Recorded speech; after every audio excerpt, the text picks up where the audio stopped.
Hello, and welcome to Wired for Change, where we look at the people, technologies.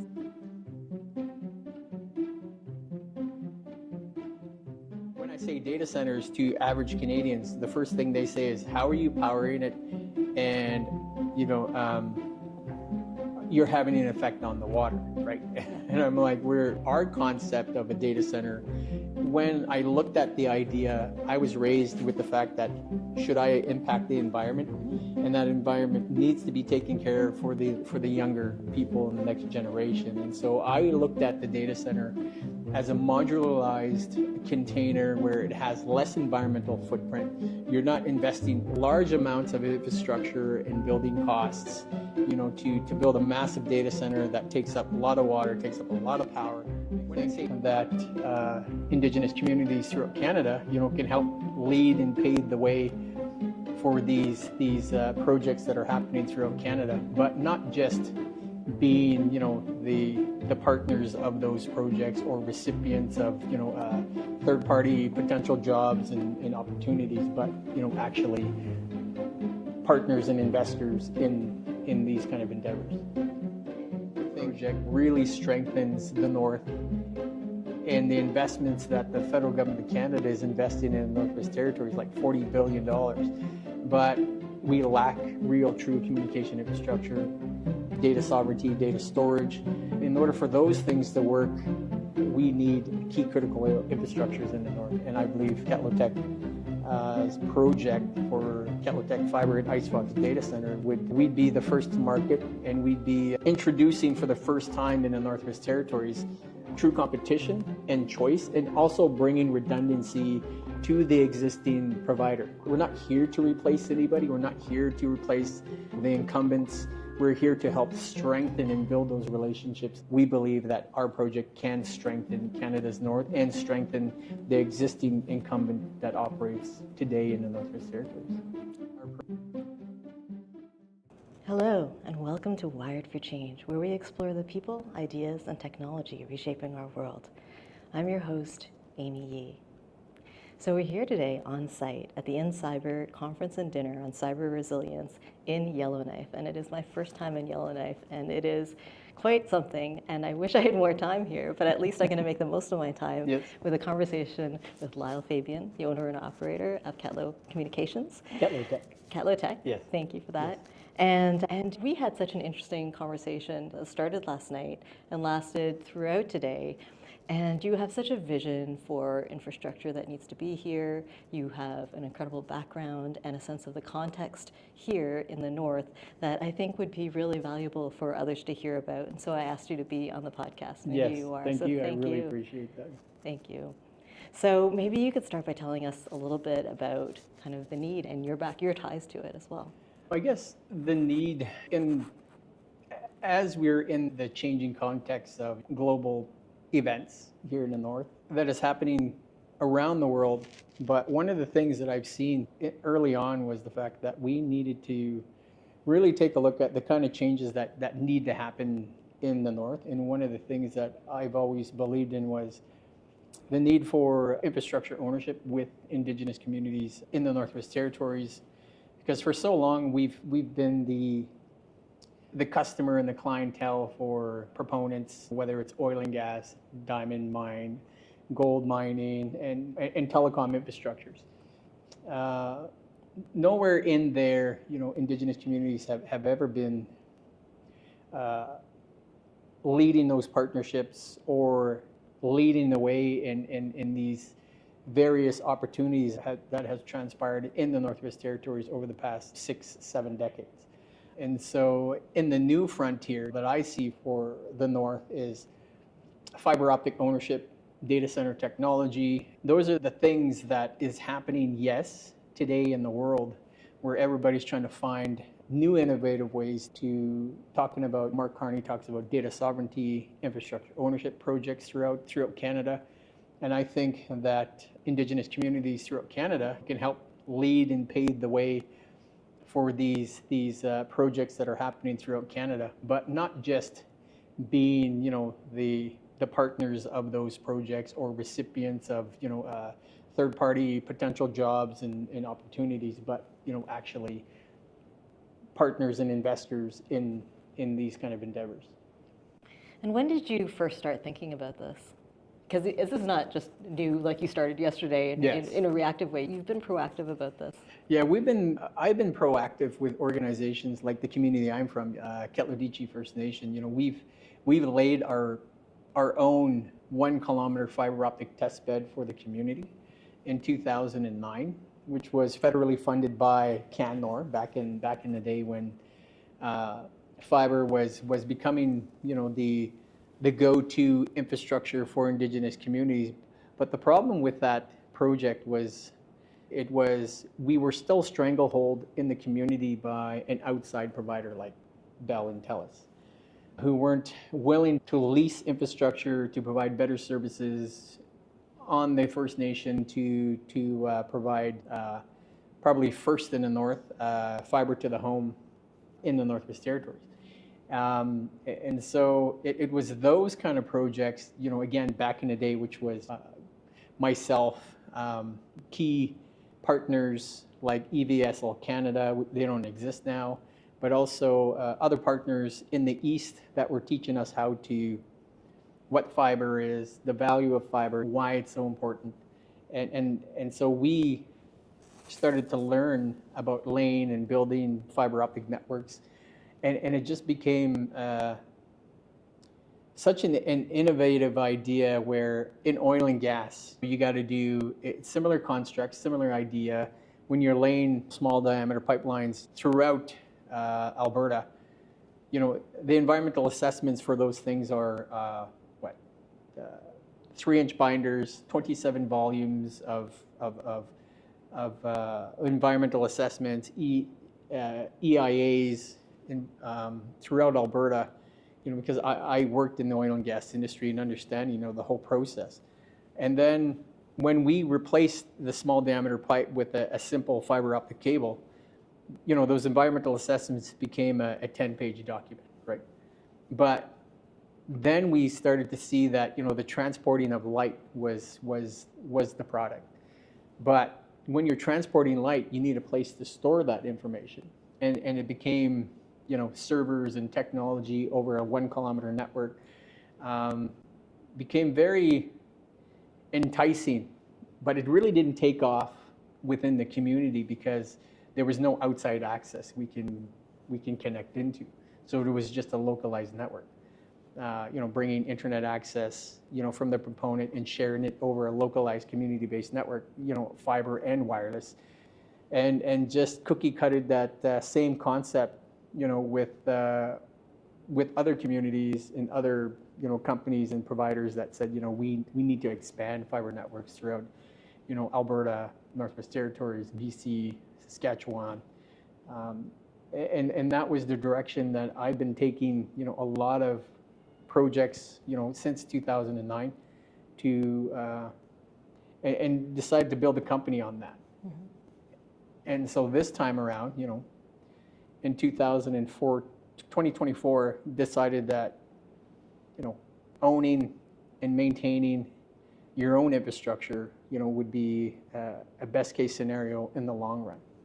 And so that was pretty much the endeavor, was to raise our own capital, raise our own investors, bring partners to the table to build a redundant link in the Northwest Territories, a 329 kilometer fiber optic cable between high level Alberta, northern Alberta, into, you know, a small community of 3,200 people right next door to KatloTech First Nation, which is my community.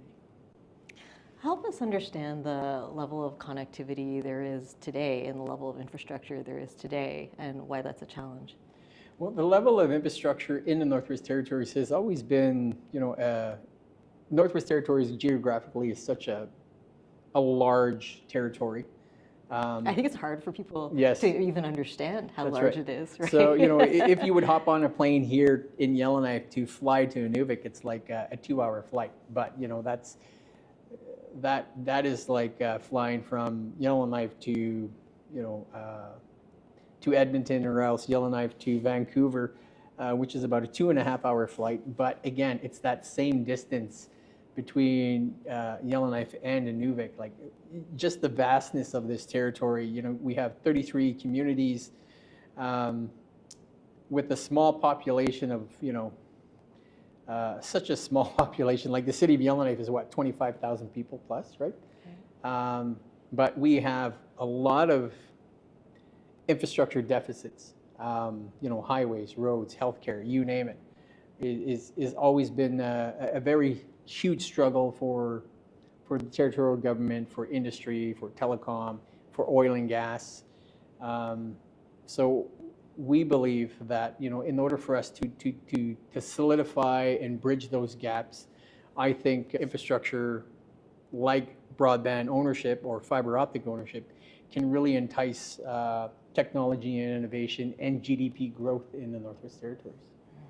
Tell us a bit about the people who live here as well. The people that live here, where there's Inuvik, there's again majority Indigenous and non-Indigenous, the city, Yellowknife, Fort Smith, Hay River. These are major little towns in the Northwest Territories. And we have the other communities that are, majority very small communities. There's within the Northwest Territories, there's 5 different regions. And in those 5 different regions, they all represent 5 different regional governments in the Northwest Territories that kind of like overlap before the territorial government. And then on top of that, we have another government, which is the federal government of Canada. And so, the NWT has such a long history in Indigenous leaderships trying to create self-determination, based in the constructs of the type of limitations that we currently reside in, under, the Dominion of Canada. And yet, we've won court cases, we've, we've been able to entrench ourselves in a Canadian Constitution under Section 35 rights. These are all win-wins that have been fought over by our elders, back in the 50s, 60s, and 70s in the Northwest Territories. And so now a lot of those arguments and communication, those arguments and endeavors are still playing out today. Mm-hmm. And yet we're no longer focusing on industry, investments, ownership, infrastructure, job creation. We're still in those outstanding land claims negotiations. We're still doing a lot of these things that our elders that have started the process back in the 50s. And it's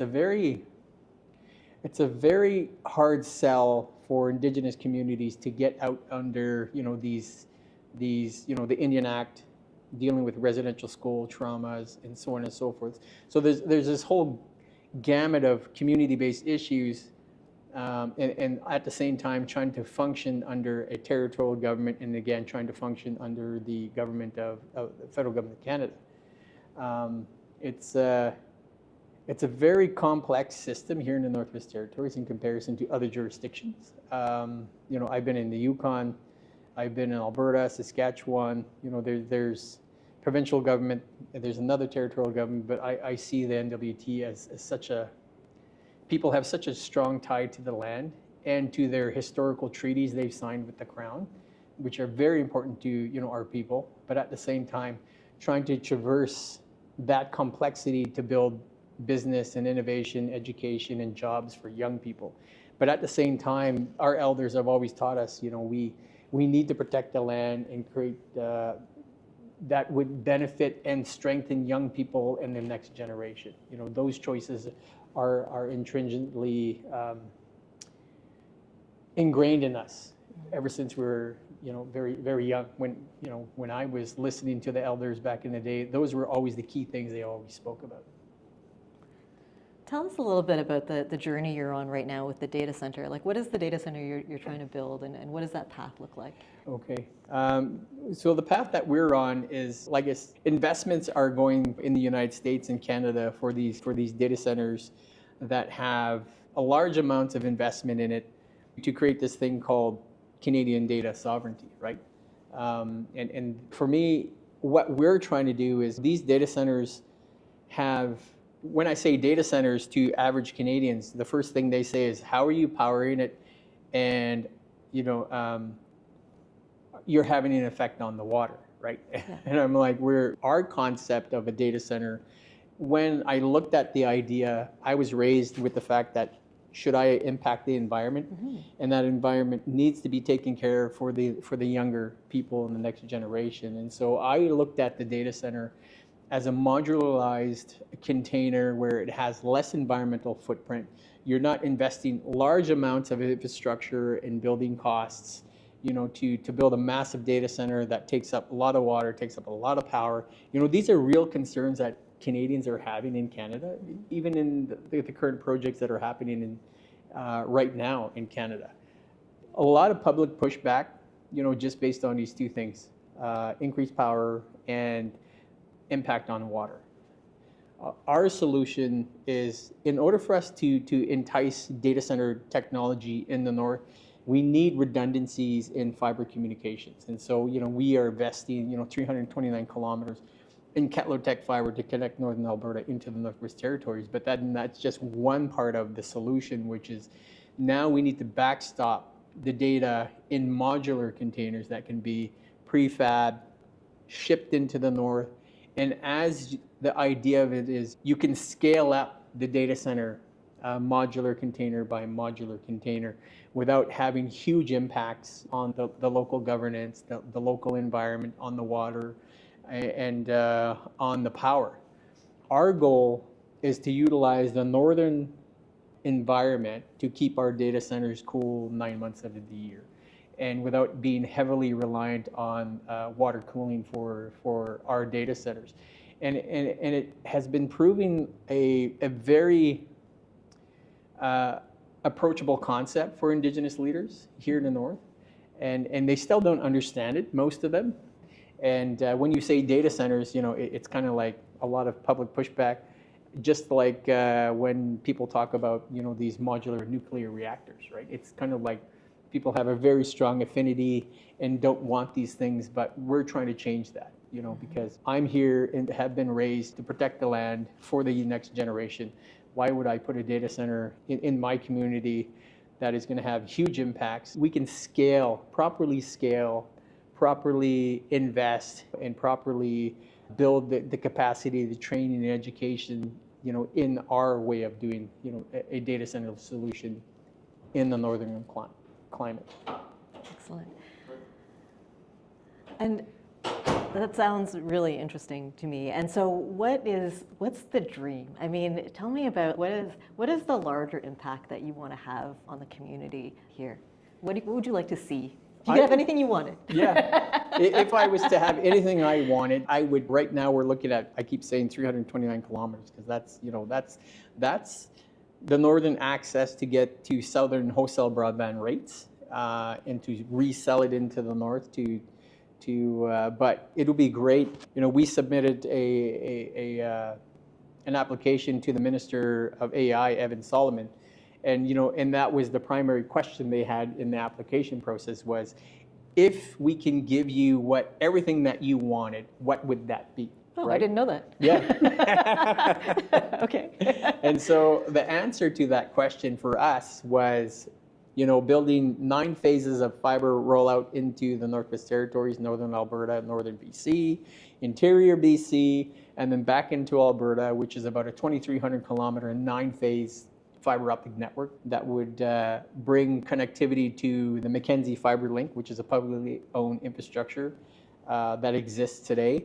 And then, laying another 900 kilometers plus to the Yukon government to interconnect with the Dempster Fiber project. Again, 2 publicly owned infrastructures that converge at a point further north near the community of Inuvik.